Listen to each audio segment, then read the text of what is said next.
नमस्कार, जय Maharashtra.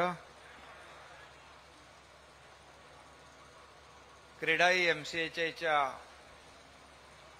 20व्या real estate housing finance expo 2023 या एक्झिबिशन कार्यक्रमाला उपस्थित आमदार प्रताप सरनाईकजी, MMRDAचे कमिशनर श्रीनिवासनजी, आपले अजय आशरजी,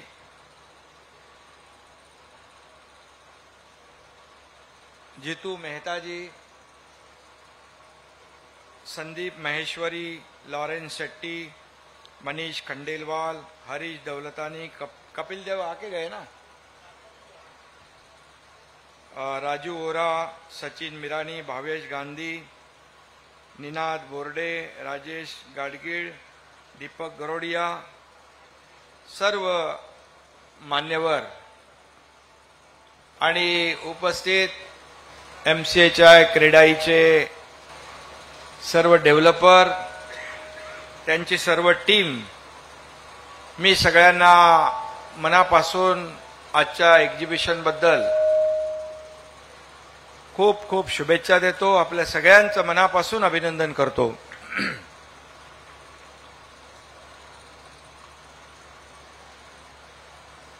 खरं म्हणजे हे 20 वर्ष सातत्याने याचं आपण आयोजन करतो। 20 साल हो गए ना इस बार, और 20 साल अलग अलग जगह पर, अलग अलग लोकेशन पर यहाँ पर ये कार्यक्रम का आयोजन होता है। और अजय भाई ने जैसा कहा है कि गवर्नमेंट की तरफ से, यूडी की तरफ से जो भी सहूलियत है देने का काम किया है, इसलिए डेवलपर लोगों के तो अच्छे दिन आए, बराबर है ना। आने भी चाहिए। और आप लोग अच्छे घर बनाएंगे, अच्छा कंस्ट्रक्शन होगा, समय पर होगा, इससे लोगों को ही फायदा होगा। और जीतू भाई ने भी कहा कि मैंने शुरुआत से, मेरे ख्याल से एक भी 20 जितने एग्जीबिशन हुए सब एग्जीबिशन के लिए मैं खुद हाजिर था। मुझे लगता है ऐसा, बराबर ना। पिछले साल लेकिन जब हाजिर था तो पहले दिन से मैं ऐसा है ना, जैसा था वैसा ही है, मुझ में कोई बदलाव नहीं है, ना बदलाव आएगा। क्योंकि मैं कल भी कार्यकर्ता के रूप में काम कर रहा था, आज भी मैं कार्यकर्ता के रूप में ही काम कर रहा हूं। मेरा काम करने का तरीका वही है। अगर मैं खुद में अगर बदलाव लाऊंगा तो आप ही लोग बोलोगे, अरे कल तो एकनाथ शिंदे अच्छा था, आज बदल गया है।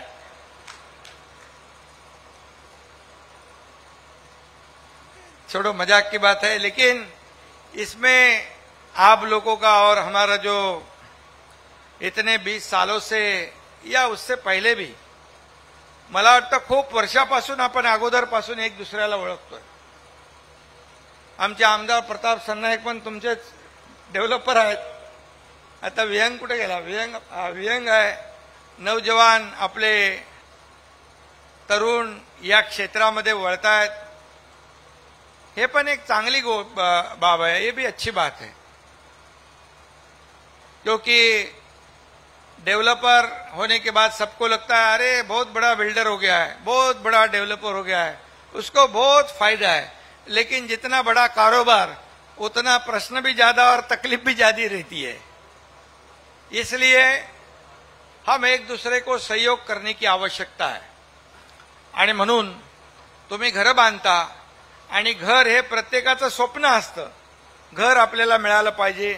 कोणाचं छोटं घर असतं, कोणाचं 1 BHK, कोणाचं 2 BHK, कोणाचं 3, कोणाचं 4, कोणाला बंगला पाहिजे असतो, रो हाऊस मध्ये कोणाला घर पाहिजे असतं।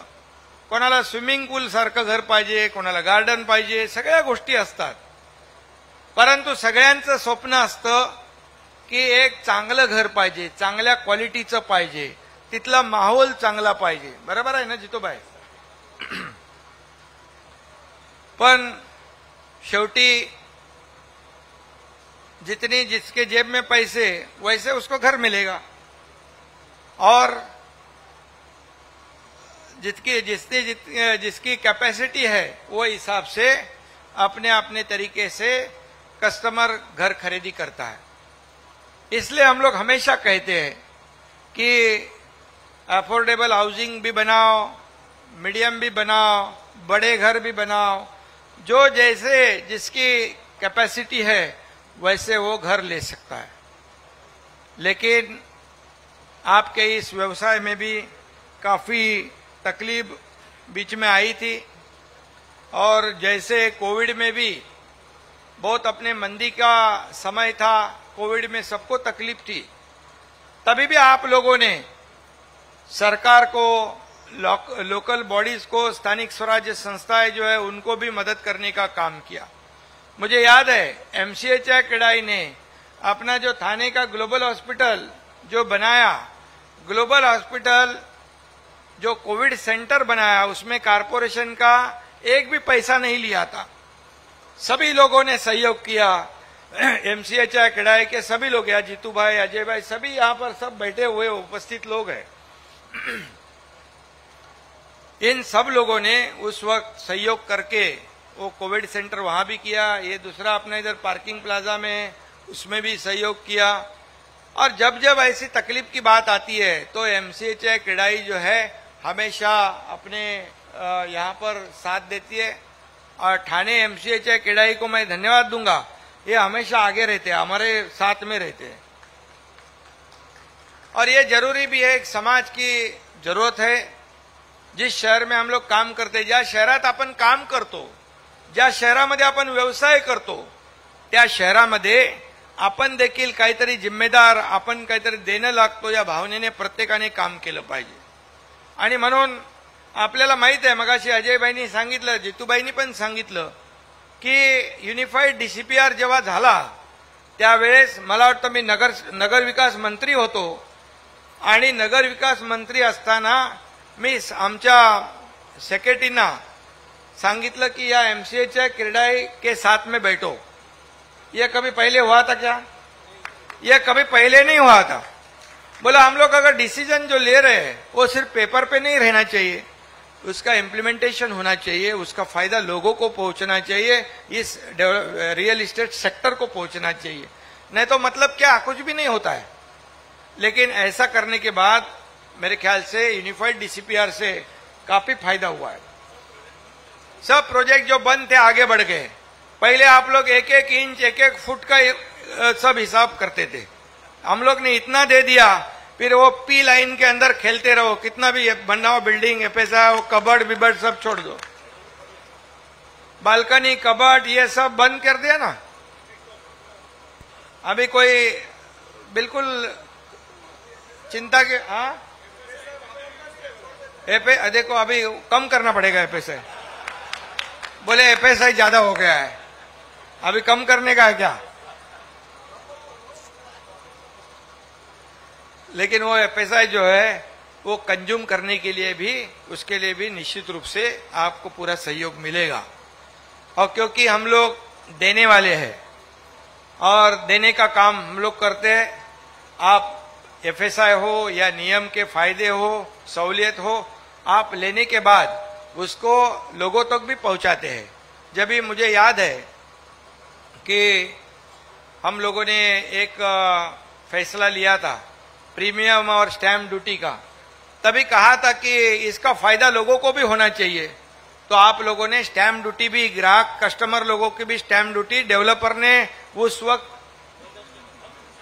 बराबर ना, तो वो भरने का काम भी आप किया है.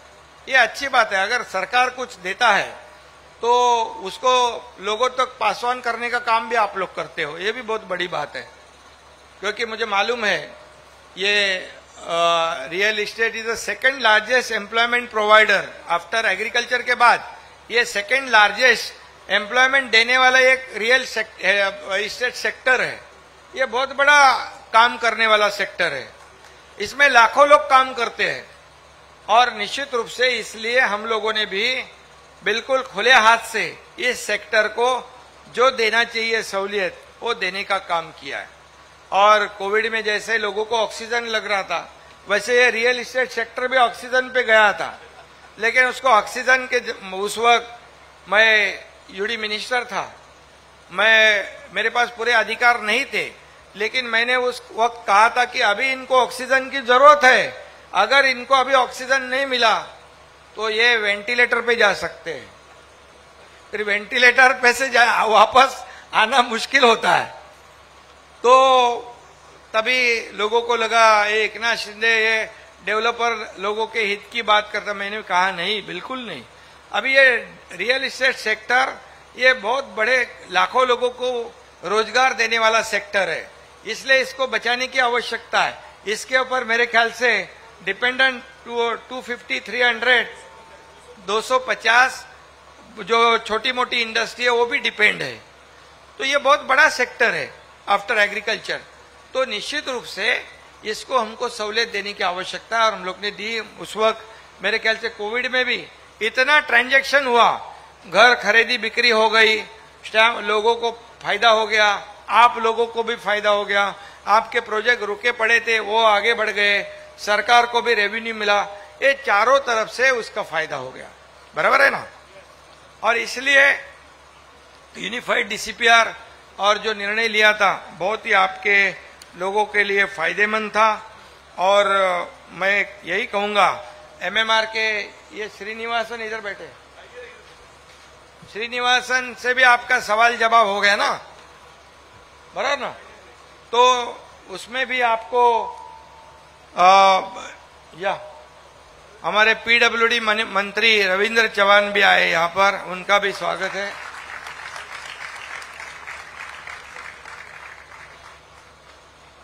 क्योंकि अर्बन डेवलपमेंट के साथ ये पीडब्ल्यूडी की भी जरूरत है, क्योंकि रास्ते वास्ते बनाते हैं लोग। अभी रास्ते अच्छे बनाएंगे तो आपका फायदा होता है ना, बरोबर ना?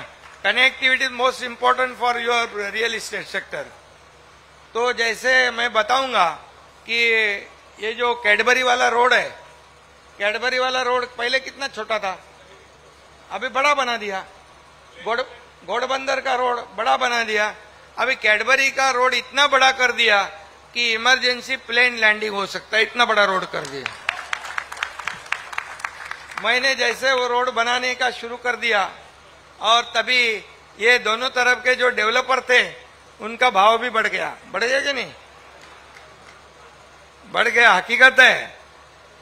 क्योंकि आज आप लोग रोड देखो, यही रोड अपना जो मेन रोड है, तो ये जो है ये काम करने के साथ ये, इसलिए मैंने कहा कि ये रोड बनाने वाला मंत्री भी ये हमारे साथ में है, आपके साथ, रियल एस्टेट के साथ। ये भी अच्छी बात है, क्योंकि रोड कनेक्टिविटी, जिसके रोड अच्छे होते, आपको मालूम है कि अमेरिका के पूर्व प्रेसिडेंट थे वो जॉन एफ कैनेडी, उनका एक कोट था, American roads are good not because America is rich but America is rich because American roads are good. ये उनकी एक कोट था, क्योंकि रोड के वजह से वो जाने जाते हैं, अमेरिका को उसकी पहचान है। इसलिए हम लोग ने, आपको मालूम है कि नागपुर से मुंबई हिंदू हृदय सम्राट बाला साहेब ठाकरे समृद्धि हाईवे बनाया, प्राइम मिनिस्टर साहब के हाथों से उसका शुभारंभ हो गया। प्राइम मिनिस्टर साहब भी खुश हो गए, बोले इतना बढ़िया रोड जो 16-18 घंटे का ट्रेवल टाइम था वो कम करके 6-7 घंटे पे लाना, मतलब 50% से कम ट्रेवल टाइम होता है। ट्रेवल टाइम कम हो गया, पोल्यूशन कम हो जाएगा, समय की बचत हो जाएगी, ईंधन की, फ्यूल की बचत हो गया, पेट्रोल डीजल कम हो जाएगा। या और हम लोगों ने वो रोड बनाया, ग्रीन कॉरिडोर बनाया, ग्रीन हाईवे। 33 लाख वहां पर ट्री प्लांटेशन कर रहे हैं हम लोग, वहां पर सोलर एनर्जी जनरेट कर रहे हैं 250 मेगावाट। वहां पूरी तरह इको फ्रेंडली रोड बनाया हम लोग ने। और इतना रोड जबरदस्त है, जैसे जर्मनी ऑटोबान का बेस पकड़े उससे भी बेस्ट रोड ये हमारे महाराष्ट्र में बनाया है। ये बहुत बड़ी बात है। जैसे मुंबई पुणे उस वक्त मुझे याद है कि गडकरी साहब ने बनाया, जब भी वो एमएसआरडीसी का मंत्री थे, मेरे पास जो मिनिस्ट्री था वो मिनिस्ट्री उनके पास था, तभी हमारे बड़े साहब ने, बाबा साहेब ठाकरे जी ने उनको बताया कि ये 7-8 घंटे लगते पुणे मुंबई जाने के लिए, घाट में अगर अटक गया तो अटक गया।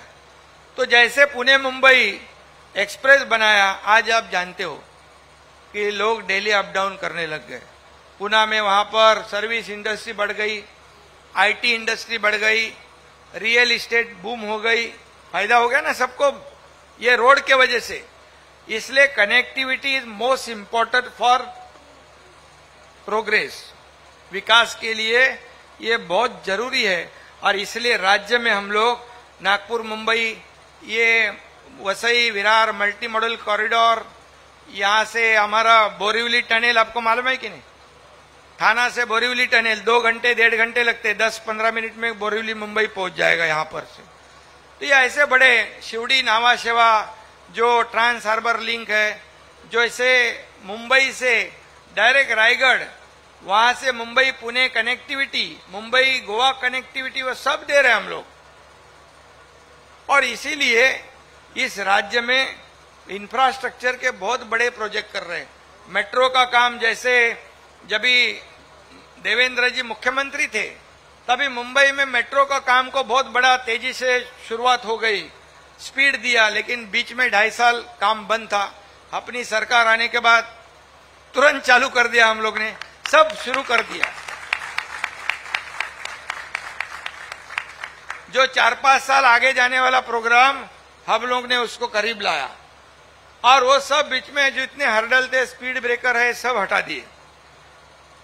और आपको बताऊंगा, मुंबई तो अपने को लग के थाना मुंबई एक ही है। ये 337-350 किलोमीटर का जो मेट्रो का नेटवर्क है, जैसे प्राइम मिनिस्टर साहब आए थे, उन्होंने मेट्रो 2 और मेट्रो 7 का शुभारंभ कर दिया। ये फेज में हम लोग शुरू कर रहे हैं। और आपको मालूम है मुंबई जाने के लिए कितना धक्का खाना पड़ता है, गाड़ी अपनी लेके जाएंगे तो। ये मेट्रो कंप्लीट होने के बाद थाना, एमएमआर, मुंबई सब कनेक्ट हो जाएगा, और सभी लोगों को बहुत ही ट्रैवल टाइम आपका बचेगा, काम करने में एफिशिएंसी बढ़ेगी सब लोगों की। घर में जो ट्रैवल में टाइम जाता है वो अपने परिवार के लिए आप दे सकते हो।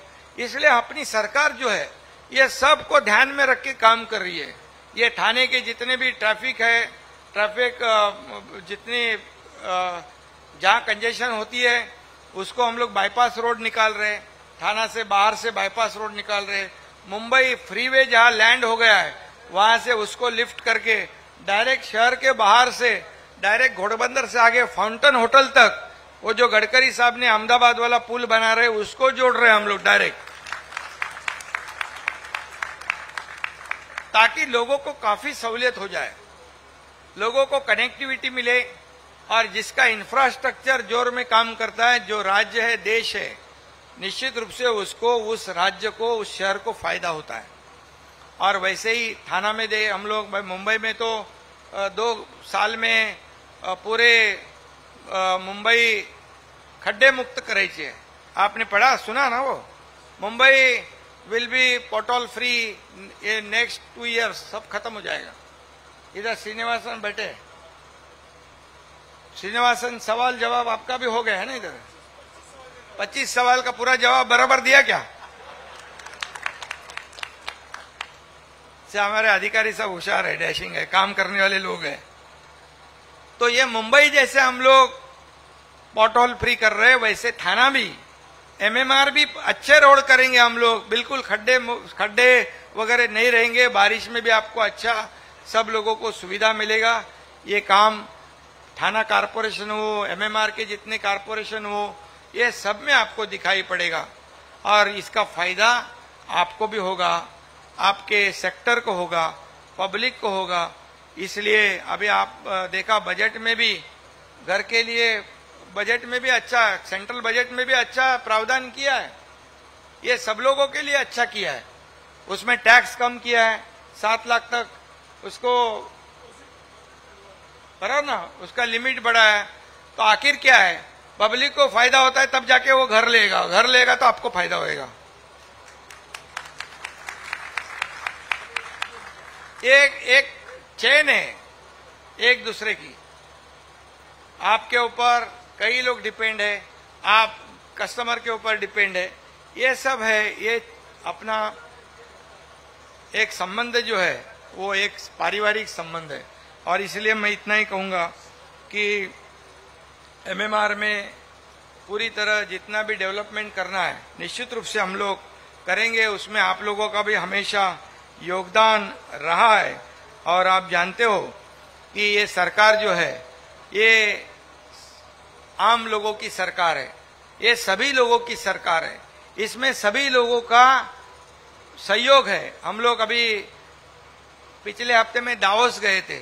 दावोस में भी आप यकीन करेंगे कि 1,37,000 करोड़ के एमओयू साइन हो गए इस राज्य के लिए, क्योंकि वहां भी वो लोग पूछ रहे थे अभी मोदी जी और अपने राज्य का कैसा संबंध है। मैं बोला बहुत अच्छा है, एक ही विचार के सरकार है, दोनों तरफ डेवलपमेंट पे काम करने वाली सरकार है।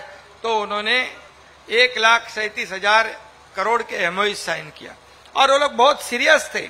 वो बहुत ही अपने यहाँ बताया, मैंने बताया we have huge potential for industrial development, we have good infrastructure, good connectivity, we have skill man power. तो बोले नहीं अच्छा है, हम लोग आएंगे। और हम लोग बोला कि will give single window clearance, all facility सब देंगे हम लोग। तो देने के बाद क्या हुआ कि वो लोग का भरोसा हो गया, क्योंकि पिछले सरकार में जितना सहयोग, मैं किसी के ऊपर टीका टिप्पणी नहीं करूंगा, लेकिन पिछली सरकार में जो रिस्पॉन्स मिलना चाहिए था, सहयोग मिलना चाहिए था, वो नहीं मिला उनको। इसलिए कई लोग चले गए और चले जाने के बाद बोलते हैं हमारे सरकार को तभी 2 ही महीने हुए थे, बोले 2 महीने में ये कंपनियां गई। बोला ऐसा कोई 1-2 महीने में कोई इधर का उधर जाता नहीं है। वो सोचता है अगर मुझे यहाँ सहयोग नहीं मिलता है तो मैं चले जाऊंगा। और आपको बताऊंगा वो कंपनी के बारे में, जो कंपनी यहाँ से चली गई, मैंने खुद अपने आदरणीय प्रधानमंत्री जी से मैंने खुद बात की थी। उस वक्त बोले शिंदे जी आपके सरकार जो पहले थी वो सरकार को ये इंडस्ट्री आने के लिए जो सहयोग देना चाहिए वो उन्होंने दिया नहीं, तो वो लोग कितना इंतजार करेंगे। लेकिन मैंने कहा कि अभी हम अपनी सरकार तो आप सबकी अपनी एक समविचारी सरकार है, तो अभी तो बिल्कुल, तो बोले बिल्कुल। उन्होंने आश्वस्त किया था कि आप आगे इंडस्ट्री ये महाराष्ट्र में भेजने के लिए केंद्र सरकार पूरी तरह आपको सपोर्ट करेगा, ये कहा। और उसका नतीजा देखा आपने कि 1,37,000 करोड़ के इन्वेस्टमेंट आएंगे, और भी कई इन्वेस्टमेंट आएंगे, लाखों रुपए के इन्वेस्टमेंट यहाँ आएंगे। और निश्चित रूप से यही कहूंगा मैं कि केंद्र सरकार ने भी इस महाराष्ट्र के जो प्रलंबित प्रश्न है, जो पेंडिंग प्रोजेक्ट है, रेलवे के हो, रोड के हो या नगर विकास के हो, 2 लाख करोड़ रुपया का प्रावधान हमारे ये राज्य सरकार के विकास के लिए किया है। तो बताइए, तो ये अच्छी बात है। और जो जाने वाले थे उनको क्या मालूम था सरकार बदलने वाली है, उनको लगा यही रहने वाली है, तो चले गए हो। लेकिन अभी बड़े पैमाने पे इंडस्ट्री आएगी, रियल इंडस्ट्री आएगी, तो भी आखिर में घर तो लेना ही पड़ेगा सबको। घूम फिर के तो आपके पास ही आएंगे वो, जीतू भाई बराबर है ना। तो इसलिए मैं आपको बहुत बहुत धन्यवाद दूंगा। और एफसीएचआई क्रेडाई जो 20 साल से यह प्रोग्राम यहाँ पर एग्जीबिशन करती है, क्योंकि देखो एग्जीबिशन महत्वपूर्ण क्यों है, क्योंकि लोगों को हर एक बिल्डर के ऑफिस में जाने का जरूरत नहीं पड़ता है। सब बिल्डर यहाँ पर आते हैं, सब अपने अपने पूरे लोग, अपनी टीम यहाँ पर रहती है, और इसलिए एक ही जगह पर आकर लोगों को घर की चॉइस करने का मौका मिलता है इस ऐसे एग्जीबिशन में। मेन हाउसिंग लोन भी होता है इधर, मतलब एक ही छत्र में सभी एक छत के नीचे ये एग्जीबिशन में लोगों को घर पसंद करने का भी मौका मिलता है, या हाउसिंग लोन के लिए भी सहयोग मिलता है। यह पूरी तरह अंडर वन रूफ ये एग्जीबिशन का फायदा होता है। इसलिए मैं ये एमसीएचआई क्रेडाई को बहुत बहुत धन्यवाद देता हूं, बहुत बहुत शुभकामनाएं देता हूं। अभी मैं मुख्यमंत्री हूं, निश्चित रूप से आपको जितना भी सहयोग इस क्षेत्र को आगे बढ़ाने के लिए चाहिए जरूर मिलेगा, क्योंकि सरकार पूरी तरह पब्लिक के फेवर में काम करने वाली है, प्रो एक्टिव है, प्रो पीपल है, प्रो डेवलपमेंट है, प्रो इंडस्ट्री है और प्रो रियल एस्टेट भी है और प्रो कस्टमर भी है। और इसलिए आपको मैं बहुत बहुत शुभकामनाएं देता हूं। धन्यवाद। जय हिंद, जय महाराष्ट्र। एक बार जोरदार तालियां for our chief minister, a true champion, a people's leader, Shri